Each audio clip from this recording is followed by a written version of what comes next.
자, 이번에는 빌라 시장 얘기를 좀 해보겠습니다. 요즘 빌라 시장을 보게 되면 저는 좀 새옹지마다라는 생각이 많이 들어요. 불과 2년 전만 하더라도 이 빌라 시장 말이죠. 굉장히 화랑이었습니다.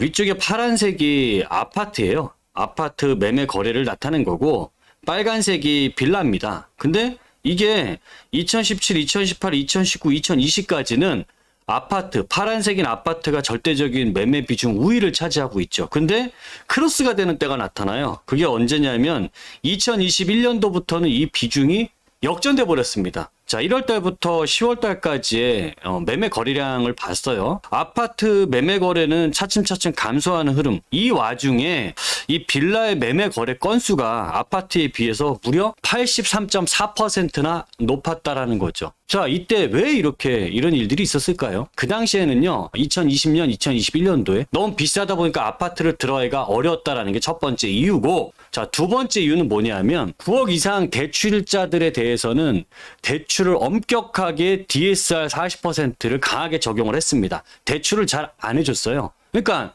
아파트는 너무 비싸 9억 이상 대출을 받으려고 했더니 못 받아. 결국 이것 때문에 가격이 저렴했던 빌라 쪽으로 이 수요가 쏠림 현상이 일어났다. 여기에 추가적으로 이때 오세훈 시장이 들어오게 되면서 오세훈 시장님이 서울에 뭘 했죠? 재개발 활성화를 했죠. 그러다 보니까 모아타운, 신속통합 재개발, 역세권 개발 등 대거 신규 재개발 사업을 지정하다 보니까 빌라 쪽의 수요가 정말 많이 들어오게 되면서 아파트를 뛰어넘게 된 상황이었습니다. 자, 그런데 그 이후에 이게 상황이 확 뒤집어지는 엄청난 계기가 생겨버리게 됐죠. 자, 그게 뭐죠? 인천 미추홀구의 2022년도에 전세 사기가 굉장히 크게 터졌죠. 강서구 같은 경우에도 뭐 빌라왕 사건이라고 해서 정말 화곡동에 있는 여기 한 880억대 정도의 큰 전세 사기 사고가 터지게 된 거죠. 아예 빌라 쪽에 전세는 들어가려고 하지도 않았고, 그러다 보니까 다 월세로만 쏠리게 됐고, 또 그나마 빌라 전세로라도 들어가야 될 사람들이 어떻게든 조그만 아파트 전세라도 다 아파트 전세 쏠림으로 넘어가게 됐죠. 그 여파가 지금 이제 아파트 전세값이 굉장히 계속적으로 고공행진을 하고 있는 상황이 나타나고 있는 건데, 자, 어찌됐든 이 사건을 계기로 해서 정부에서 뭘 했습니까? 이게 올해 5월 달에 이 대책이 나오게 됐는데, 첫 번째 내용은 경매예요, 경매. 자, 이 얘기는 뭐냐 하면, 야, 당신네들 이거 정부에서 다 도움을 줄 수 있는 한계가 여기까지인데, 그 집 그냥 경매 받아. 당신들한테 우선권 줄 테니까 경매 받아. 이 집 당신네들이 처리해.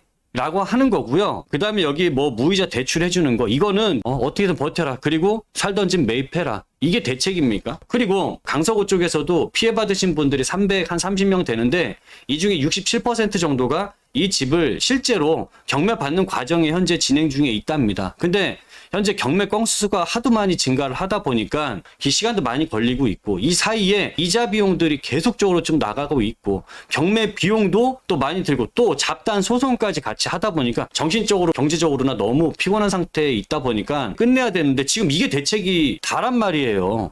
자, 그런데 이렇게 어쨌든 이분들이 비아파트에 해당되는 빌라를 갖게 됐는데, 그러면 이 빌라를 어떻게든 갖게 됐으면 이 빌라 시장마저도 좀 정상적으로 돌아가게끔 만들어 놓으면 나중에 다른 사람들한테 팔 수도 있고, 다시 이분들이 이걸 전세 놓고 다른 데로 이사를 갈 수도 있잖아요. 근데 이게 나오다 보니까 이 비아파트 시장이 더 문제가 된 거란 얘기죠. 심각한데 이거는 생각이 있이 만든 건지 없이 만든 건지, 솔직히 결국에는 가격을 컨트롤을 하고 가격이 비싸지 않다면 전세가 또 나오지 않겠다라고 봤는데, 이 공시가액 기준 126%가 얼마나 바보 같은 짓을 한 건지 보게 되면 굉장히 지금 비아파트가 역차별을 받고 있는 거거든요. 이것 때문에 그리고 선량한 임대인들까지도 오히려 전세 사기범으로 몰리게 되는 가장 큰 계기가 되는 거예요. 시장을 한마디로 두 번 죽여놨어요, 이것 때문에. 자, 아파트는 이 보증보험 가입할 때요, KB 시세로 합니다. 근데 이 KB 시세라는 거는 공시 가격의 170% 정도 수준으로 굉장히 높게 잡혀 있는 게 KB 시세예요. 이걸 기준으로 해서 보증보험을 해줘요. 그러니까 역전세라는 거 문제가 납니까 안 납니까? 이러니까 역전세란 문제가 안 나요. 그런데 이 비아파트 같은 경우에는 이 보증보험의 기준 자체가 공시 가격, KB 시세가 없으니까 정말 멍청하게 공시 가격의 126%만 적용을 하는 거야. 아니, 아파트는 공시 가격 수준의 170%를 적용하면서 왜 비아파트들은 공시 가격의 126%, 가뜩이나 아파트에 비해서 공시 가격도 낮은 게 이런 비아파트 종류인데, 그러다 보니까 이게 역전세가 안 납니까? 납니까? 이건 무조건 역전세가 날 수밖에 없는 거를 만들어 놓은 거예요. 이렇게 된 상황이다 보니까 자, 매매가 대비해서 전세 가격은 크게 낮아진 상황이에요. 보통 이 비아파트 같은 경우에는 여러분들 빌라라든지 오피스텔, 도시형 생활주택은 누가 주로 이 부동산을 삽니까?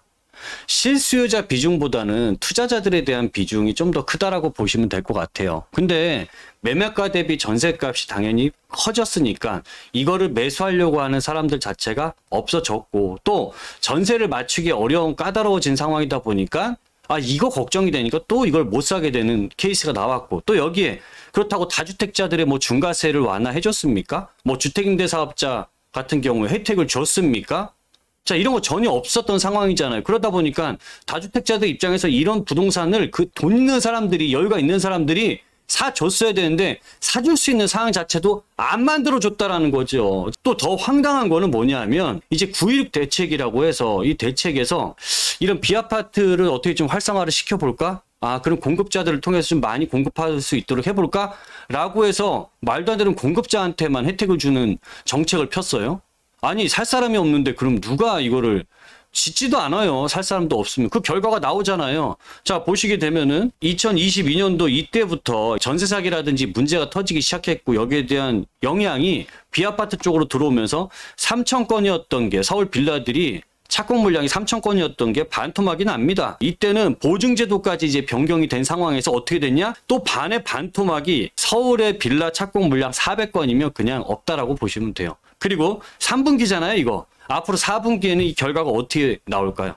뻔해요. 여기에서 또 반의 반절 정도 수준밖에 안 된단 말이죠. 결국 공급도 안 되는 거야.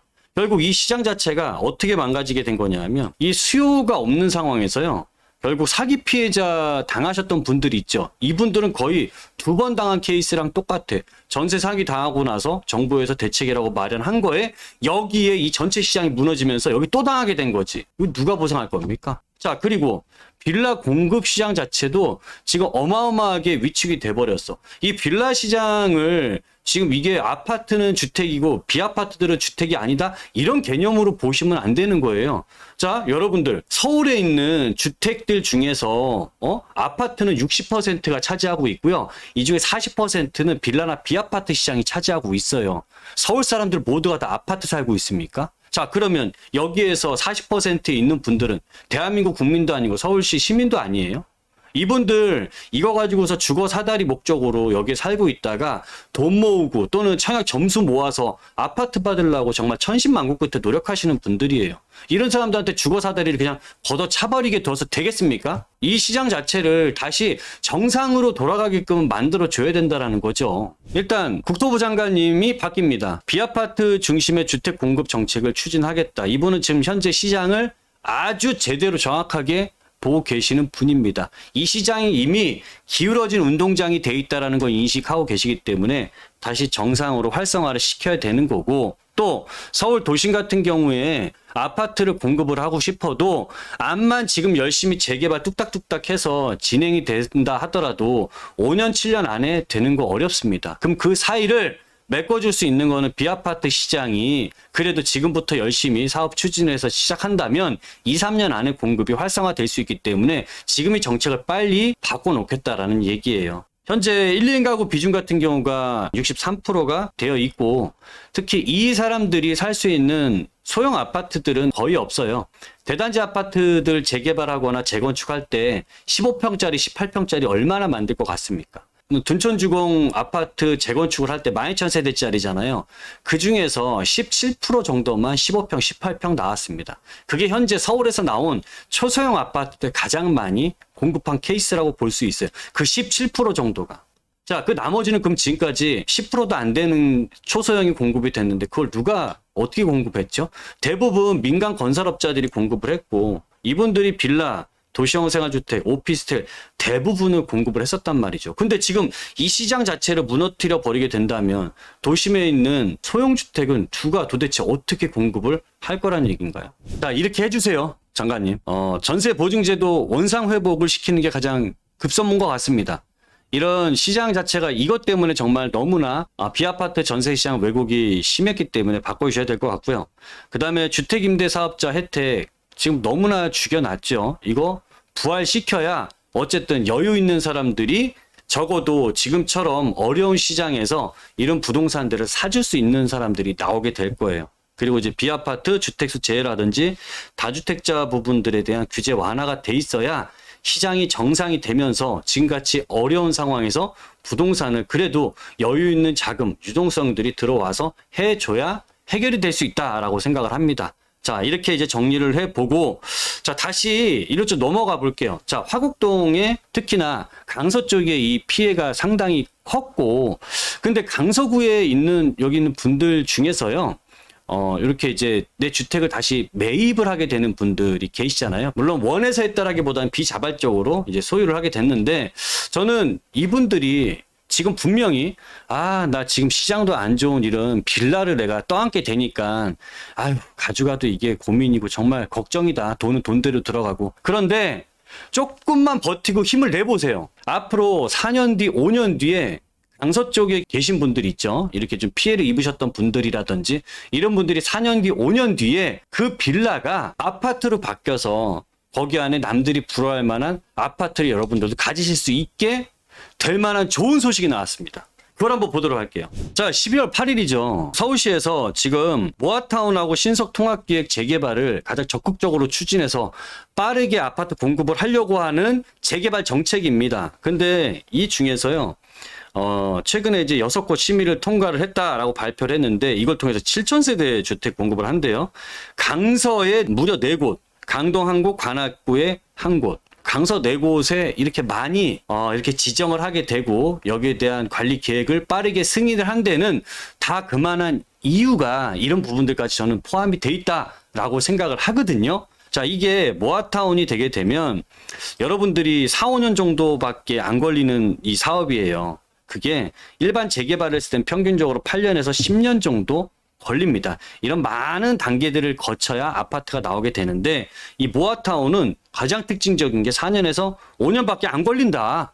자, 이 이유가 뭐냐면 정비계획 수립, 조합 추진이 승인 이런 거 필요 없어. 야, 이런 거 지금 할 시간이 어디 있어. 바로 관리계획 수립하고 조합 설립 받고 여기다 통합심의, 심의도 빨라. 심의 받고 사업시행인가 받고 관리처분도 필요 없어. 바로 이주 및 착공 들어가서 아파트가 나오는 데까지 최소 4년에서 5년 정도 걸리다 보니까 지금 특히나 강서구처럼 이렇게 이런 문제가 심각해 있는 지역에 여기에 있는 부동산을 갖고 있는 특히나 이렇게 피해자분들 이 해당이 된다면은 이분들한테는 인생사 세용지마라고 빠른 시간 안에 여러분들이 사실 새 아파트를 그동안 청약을 통해서 천신만고 끝에 받아야 되겠지만 그거 아닌 상황에서 조합원이 돼서 아파트를 받을 수도 있는 좋은 기회가 발판이 마련이 됐다라고 말씀드리고 싶어요.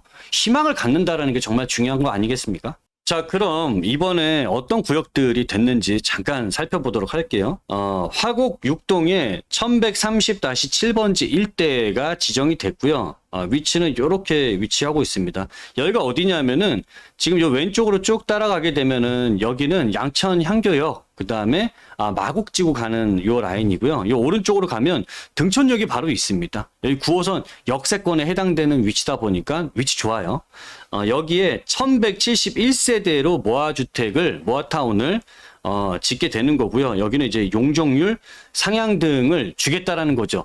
그러니까 용적률을 주게 되면 사업성이 좋아지게 되면서 이런 재개발이 힘든 지역들도 재개발이 가능하게 바뀌게 되는 거죠. 자, 그러면서 주변에 이제 정비 기반 시설 등 종합적으로 이제 정비하겠다라고 하는 거고, 여기에서 그럼 새 아파트가 나오게 되면 어떤 정도 수준의 새 아파트가 나오게 될까라고 봤을 때는 여기 인접해 있는 아파트들 중에서 화곡동 우장산 롯데캐슬 아파트가 있습니다. 이 아파트는 20년 차예요.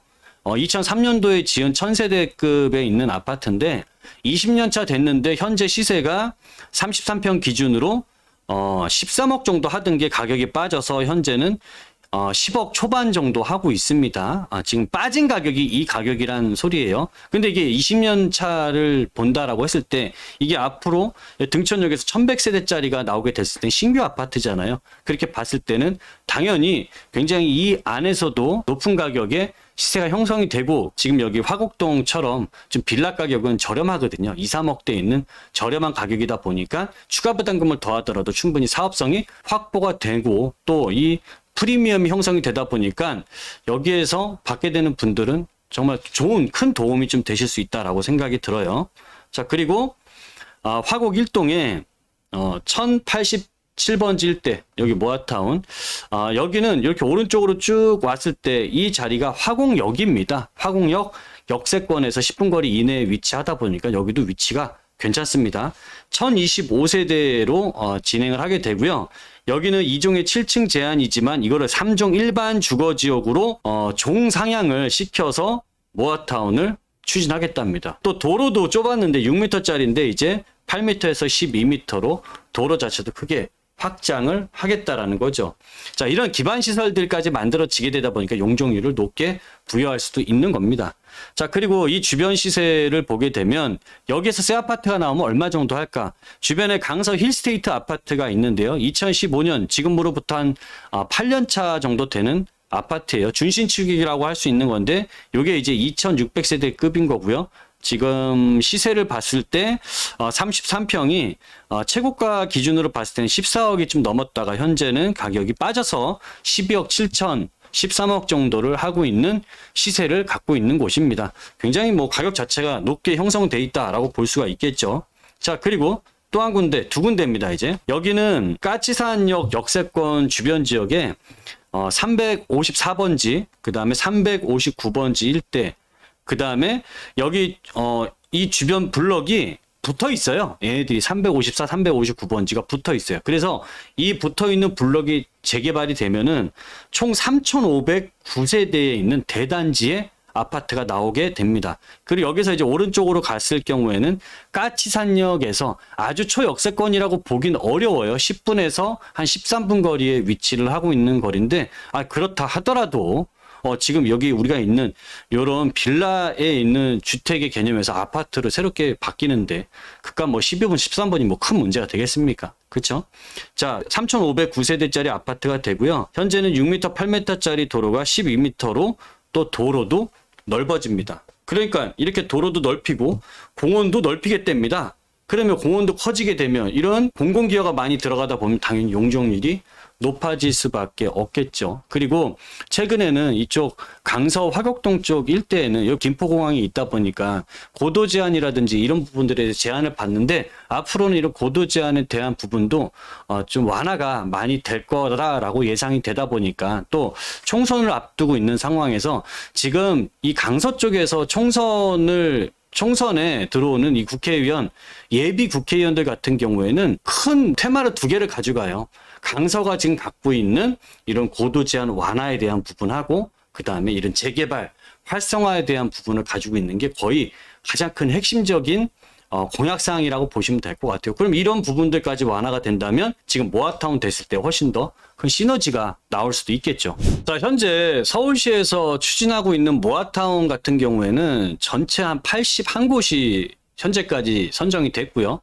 그 다음에 또 신속통합이라는 것도 하잖아요. 이거는 총 52곳이 현재 지정이 됐습니다. 앞으로 갈 거 많아요. 할 거 많아요. 특히 신속통합 같은 경우에는 내년부터는 이제 수시 접수로 전격적으로 전환이 되면서 이 권리산정이라고 해서 이 입주권을 받을 수 있는 기준이 되는 날짜거든요. 이게 바뀌게 돼요. 크게 바뀌게 되면서 앞으로 재개발 신속통합을 하려고 하는 사업지들이 엄청나게 대대적으로 증가를 하게 될 겁니다.